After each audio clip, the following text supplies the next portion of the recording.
ঢাকায় সিনেমার চিত্রনায়িকা পরীমণি সম্প্রতি তার নানা বাড়ি বরিশাল গিয়েছিলেন নানার মৃত্যুবার্ষিকী পালন করতে। ছেলে ও মেয়ে দুজনকে সঙ্গে নিয়ে পাড়ি দেন দূরের পথ। এরপর সংবাদ মাধ্যমের ক্যামেরায় মুখোমুখি হয়েছেন জনপ্রিয় এই অভিনেত্রী।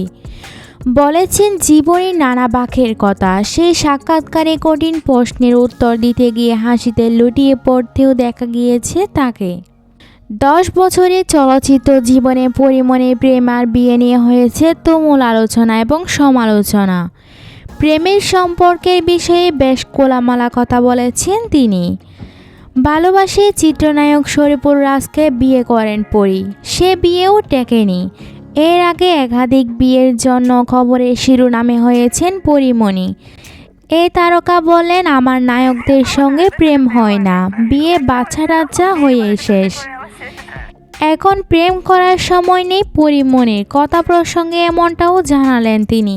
তবে প্রেমে পড়লে বা প্রেমের সম্পর্ক ভেঙে গেলে কি হয় তা বললেন এভাবেই। আমি সময়টা বুঝি না, প্রেম উপরে পড়লে আমি জাস্ট পিছিয়ে যাই।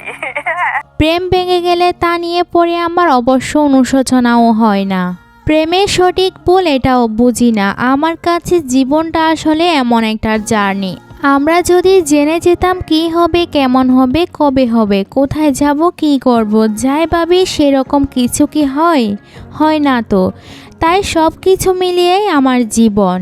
তবে কোনো কিছু নিয়ে অনুশোচনা নেই পরীমণির, আফসোসও নেই। তার জীবনে কত কি হয়ে গেল। হয়ে যাওয়ার পরে তো আমি রয়ে গেলাম।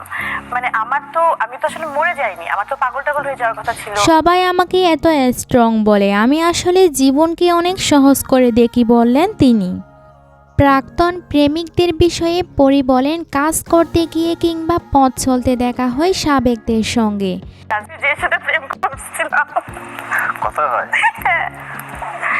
দেখা হলে বলে যায় তাদের সঙ্গে প্রেম করেছি। আমি স্বাভাবিকভাবেই কথা বলি। এভাবেই অবলীলায় এক বেসরকারি টেলিভিশন চ্যানেলকে সাক্ষাৎকার দিয়েছেন অভিনেত্রী নিজেই। मुझे उससे प्यार हो गया।